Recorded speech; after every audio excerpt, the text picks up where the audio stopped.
Espero encontrarles bien, y si no, si por alguna razón este no ha sido un buen día, espero que lo terminen de la mejor manera, escuchando las siguientes historias de fantasmas. Es un placer poder acompañarles esta noche. Recuerda ponerte cómoda, cómodo, traer tu café, tu mate o la bebida caliente que más te guste para apretarla con tus manos, cerrar los ojos y dejarte llevar, adentrarte por completo en los siguientes relatos de la noche.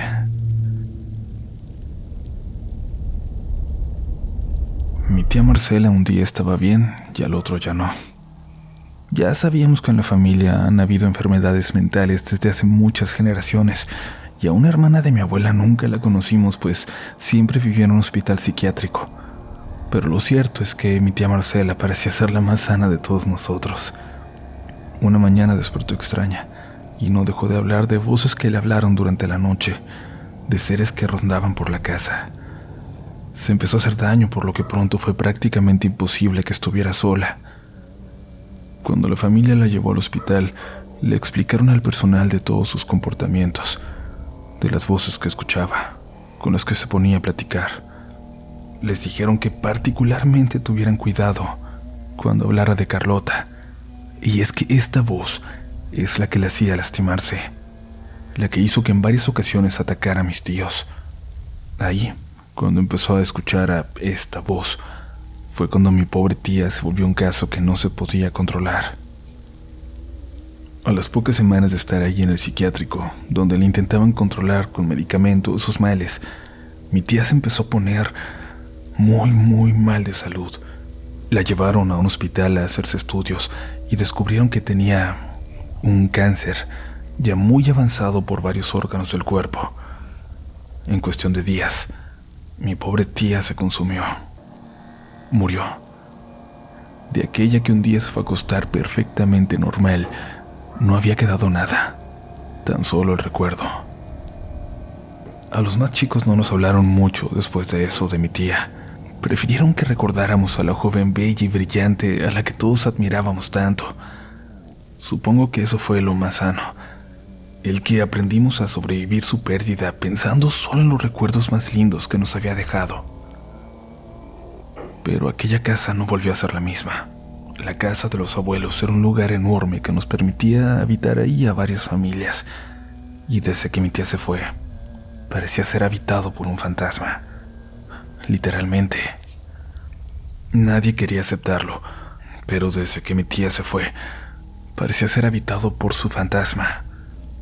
Nadie quería aceptarlo, pero eso fue lo que me imaginaba yo. Los más jóvenes dejamos de caminar por esos pasillos cuando era de noche, cuando mi abuela ya no estaba en la cocina como siempre. No volvimos a jugar a las escondidas en el patio por temor a esas miradas que sentíamos que salían de los rincones más oscuros.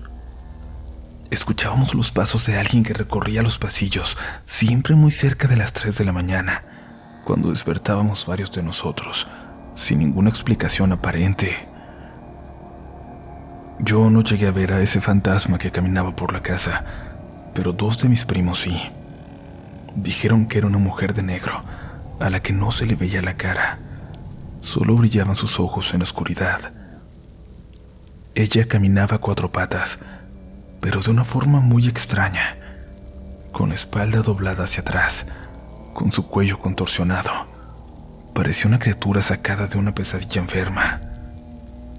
Yo no quería creer en ella, que se viera así. No parecía real y prefería pensar que era el fantasma de mi tía. Pero cuando por fin se lo platicaron a mi mamá, la persona de más confianza para mis primos, quizás por ser la menor de las hermanas, nos llevamos una gran sorpresa.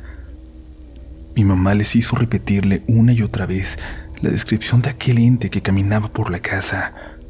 Les hizo jurar que eso era lo que habían visto.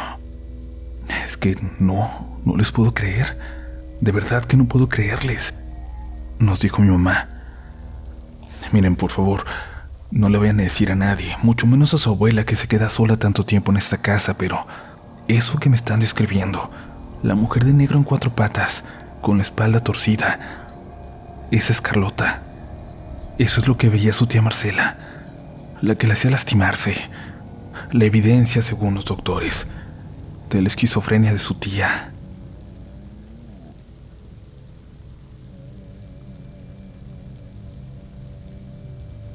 Hola, Uriel. He querido contarte esta historia desde hace tiempo. Te pido que mi nombre no aparezca en el podcast. Me gustaría compartir este relato de manera completamente anónima, ya que mis padres aún viven en esa casa, que además está en un área muy conocida de mi ciudad. Todo comenzó cuando mi familia se mudó de Los Ángeles a Tijuana. La vida en el otro lado no fue fácil para nosotros. Pasábamos de vivir con un pariente a vivir con otro, y como dicen, el muerto y el arrimado a los 3 días apestan. Mi papá no podía conseguir un trabajo estable, a pesar de tener sus papeles en regla. Mi mamá también trabajaba para ayudar con los gastos, pero la situación era tan difícil que tuvimos que emprender el viaje de regreso a México. La idea era que mi papá se quedara trabajando en Estados Unidos, mientras nosotros vivíamos en Tijuana, como lo hacen muchas familias. Regresamos sin nada, con una mano enfrente y otra atrás. Llegamos a vivir con un hermano de mi madre, en la Colonia México, muy cerca del centro de Tijuana. Unos meses después tuvimos que irnos de la casa de mi tío. No entraré en detalles, simplemente ya no éramos bien recibidos. Nosotros logramos rentar una casita, en la colonia Praderas de la Mesa, allá por el Cerro Colorado, justo frente al Panteón de los Olivos. Ahí la vida mejoró para nosotros. Finalmente teníamos un espacio que fuera nuestro. Ahí además vivíamos muy cerca de la familia de mi papá, que nos apoyaban bastante. Podría decirse que empezamos a hacer vida. Mi mamá comenzó a trabajar por las noches en una fábrica. Mi papá seguía en el otro lado, donde consiguió un trabajo estable, en Denver, Colorado. Por la distancia solo nos veíamos una vez al mes. Incluso con el nuevo trabajo de mi papá fueron días difíciles. No teníamos mucho, pero gracias a Dios nunca nos faltó para comer. Después de unos meses, mi papá comenzó a ahorrar para comprarse un carro que le permitiera visitarnos más seguido. En esa época, mi mamá conoció a una mujer que tenía en venta una propiedad muy cerca de donde nosotros estábamos rentando. Era una casa pequeña, muy humilde, pero el precio era justo. Incluso mi papá podía comprarla con el dinero que había ahorrado para su coche. Mis padres no lo pensaron mucho. Decidieron comprarla. Parecía una de esas oportunidades que solo se presentan una vez en la vida. La nueva colonia tenía fama de ser insegura, y la verdad es que estaba llena de carencias. No había agua potable, tampoco funcionaba bien el drenaje, pero decían que pronto llegarían todos los servicios y la calidad de vida mejoraría. No supe en qué momento mis papás cerraron el trato con esta mujer. Un día simplemente nos llevaron a conocer nuestro nuevo hogar. El camino era muy parecido al que yo tomaba todos los días para ir a la escuela, y de ahí era pura subida. Caminamos tanto que yo sentía que llegaríamos hasta la punta del Cerro Colorado, ahí donde hay una cueva la cual es muy conocida aquí en Tijuana. La colonia estaba prácticamente vacía. En ese momento solo había unas casas de madera, todas muy humildes. La nuestra era de las pocas construidas con bloques de cemento. Mis papás tardaron 2 meses en hacer que fuera un espacio habitable. Llevaron a un albañil para que emplastara y pusiera piso. Además pintaron las paredes que, hasta entonces, habían estado completamente desnudas. Mientras el chalán estaba escarbando para echar piso, encontró una pequeña puerta que llevaba a un sótano. Mi papá y el albañil tuvieron que bajar el sótano por una escalera de madera que, por la humedad, estaba casi podrida. Alumbraron la habitación con una linterna y se encontraron con una pared llena de figuras extrañas, deformes. En el piso estaba dibujada una estrella invertida, como un pentagrama. Además había una ouija y libros que parecían contener instrucciones para rituales. En los estantes habían dejado frascos de vidrio con fotos, alfileres y lo que parecía ser cabello humano. Los frascos estaban llenos de un líquido ya lamoso. Mis papás decidieron ignorar el asunto para no sugestionarse, y es que a fin de cuentas esa ya era nuestra casa, y habíamos invertido todos los ahorros de la familia para poder comprarla. Ellos simplemente limpiaron el sótano, tiraron todo a la basura y cerraron con candados esa habitación porque no sabían qué hacer con ella. Con el paso del tiempo se convirtió en un almacén. Mi papá se quedó una semana más con nosotros para que los malandros, que habían usado nuestra casa como picadero durante años, se dieran cuenta de que el lugar ya no estaba solo y que había un hombre viviendo con nosotras. Y algunas noches esos malandros quisieron entrar, pero cuando veían a mi papá preferían irse. Eventualmente él tuvo que regresar a Denver a seguir trabajando. Mi mamá decidió renunciar a su trabajo en la fábrica para que nosotras no estuviéramos solas en las noches. Durante semanas todo estuvo tranquilo en nuestro nuevo hogar. Simplemente nos sentíamos aisladas del mundo. Estábamos solas casi hasta la punta del cerro. En ese entonces prácticamente no había nada en el bulevar que atravesaba nuestra colonia. Solo estaban unas cuantas fábricas y un sobre ruedas donde la gente hacía el mandado. Una noche mi mamá se despertó para ir al baño. Como éste estaba en el patio, movimos el enorme sillón que utilizábamos para trancar la puerta. Yo me levanté para acompañarla, para que no fuera sola. Cuando volvimos del baño, escuchamos como si alguien rondara la casa, como si estuvieran buscando por dónde meterse. Eran varios, y lo más extraño es que estas personas parecía que iban rezando una oración. Mi mamá pensó que se trataba de un grupo de adictos. Estaba tan asustada que tomó un cuchillo de la cocina por si tenía que defendernos. Yo desperté a mis hermanas y todas fuimos a escondernos al cuarto de mis papás. Después de unos 10 minutos dejamos de escuchar los rezos. Mi mamá se asomó por la ventana. Ella seguía teniendo tanto miedo que solo se atrevió a levantar un pedacito de la cortina para poder ver. La curiosidad me ganó e hice lo mismo. Lo que vi me impactó tanto que todavía hoy sigo pensando en esas mujeres que estaban afuera. Ellas iban vestidas completamente de negro. Su ropa era muy parecida a los hábitos que utilizan las monjas. Cuando las vi, iban subiéndose a la punta del cerro, donde está la cueva. Llevaban unas velas encendidas entre sus manos. Caminaban tan rápido que parecía que no iban tocando el suelo.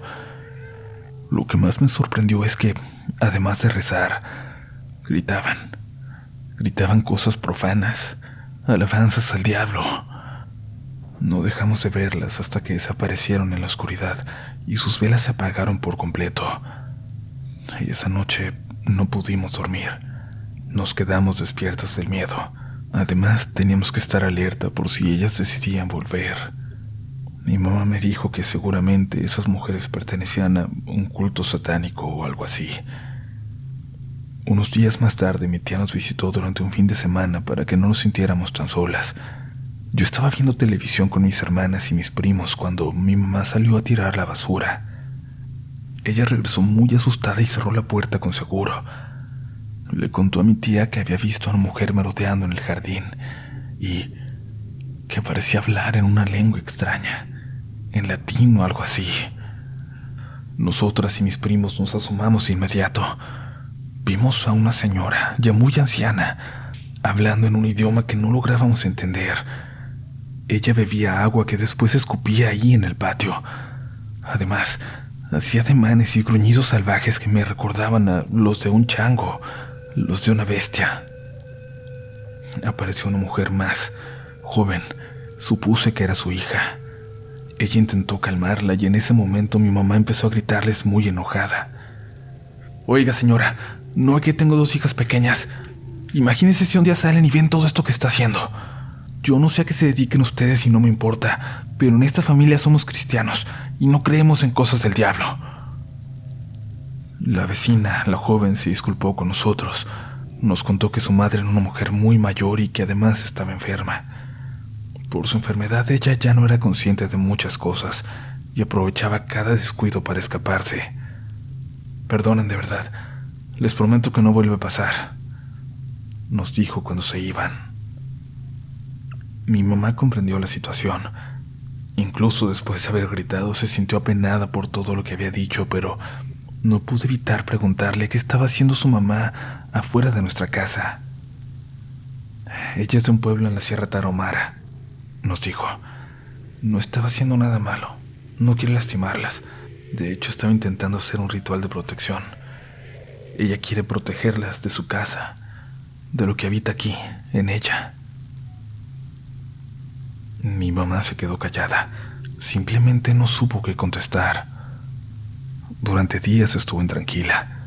Se acercó a los pocos vecinos que había en la colonia para conocer un poco de la historia de nuestra casa.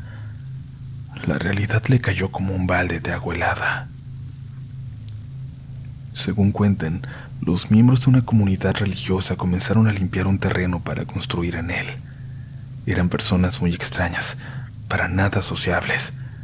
No interactuaban con nadie fuera de su comunidad. Los vecinos nunca supieron exactamente a qué religión pertenecían. A la casa se mudó una mujer con sus hijas, que no pasaban de los 13 años. Eran 3 niñas que no iban a la escuela. Tampoco salían a jugar con los demás niños. Solo salían de noche y muy de vez en cuando para recoger hierbas en el cerro. Ellas recibían visitas durante las noches. Cuando estas personas, al parecer de una congregación, las visitaban, se escuchaban alabanzas, llantos y gritos de dolor. En esos tiempos no había forma de llamar a la policía, ni siquiera había agua potable en la colonia, mucho menos iba a haber una línea de teléfono. Además, las patrullas rara vez subían hasta allá. Así que entre los vecinos simplemente empezó a correr el rumor de que ahí hacían brujería. Nadie supo en qué momento se fueron estas personas, mucho menos a dónde. Solamente no se volvió a saber de ellas. La casa estuvo deshabitada durante años, hasta que mis papás la compraron. Quiero que sepan que tengo mucho más que contarles. Solo les compartí la punta del iceberg de todo lo que pasó. Pocos meses después de mudarnos comenzamos a experimentar lo que verdaderamente es vivir en una casa embrujada. Por ahora solo les diré que incluso tuvimos que llamar a una persona para que le hiciera un exorcismo a nuestra casa después de varias bendiciones fallidas.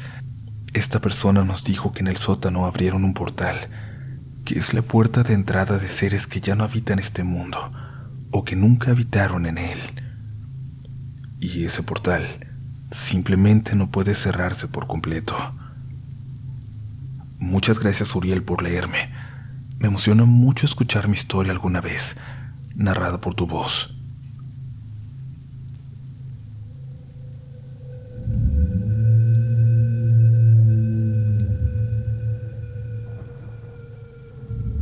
Y muchas gracias a ti, más que nadie, por seguir escuchando historias de terror esta noche. Tú que nos escuchas, eres la parte más importante de Relatos de la Noche. Las historias no existen realmente hasta que alguien está dispuesto a escucharlas.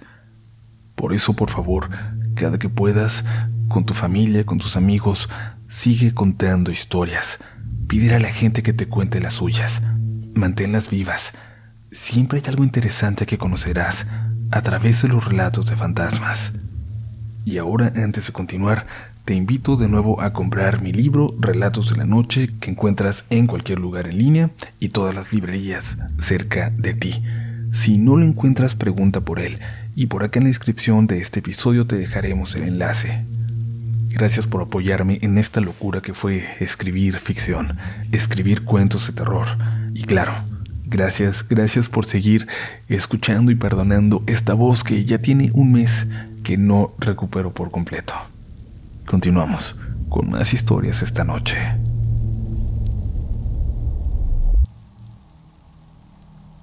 Hola comunidad, mi nombre es Gilberto González Aquino. Tengo meses siendo fiel seguidor de Relatos de la Noche. Por lo general escucho el podcast cuando voy camino a casa después del trabajo, y esta es la primera vez que les escribo. Finalmente me atrevo a compartirles una de las tantas historias que tengo para ustedes. Verán, soy originario de Celaya, Guanajuato. Por buena o mala suerte, mi novia vive en San Miguel de Allende, una ciudad pequeña y algo retirada de la mía. Seguramente la habrán visto o saben de ese lugar, este gran atractivo turístico. Sus calles tranquilas, empedradas, su iglesia gótica que se ve de cualquier rincón del pueblo, lo hacen un lugar hermoso.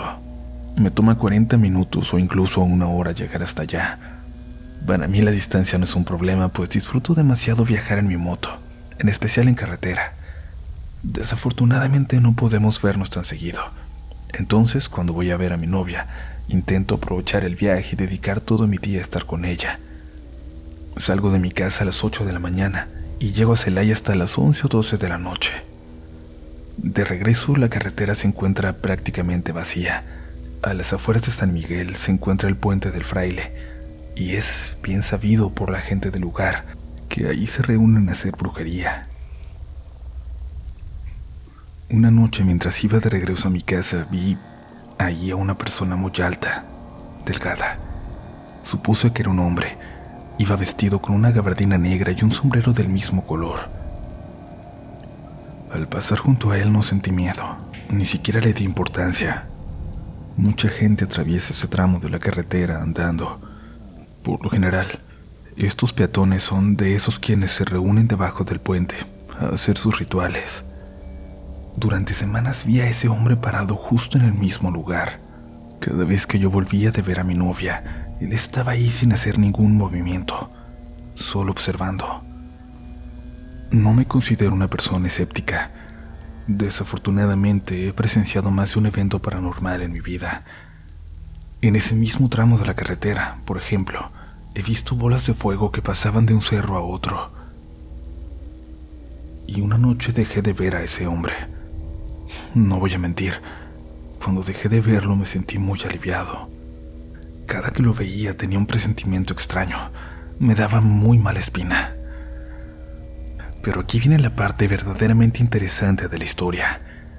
Días después, mientras limpiaba mi recámara, me puse a escuchar el crucifijo del Padre Lucas. Cuando terminó el episodio, desconecté mi celular de la bocina, salí al balcón para regar mis plantas. La bocina volvió a conectarse por sí sola y solamente se podía escuchar estática. En ese momento, escuché una voz aguda que parecía llamarme. Aquel episodio de Relatos de la Noche me había dejado intranquilo. Tenía un mal presentimiento.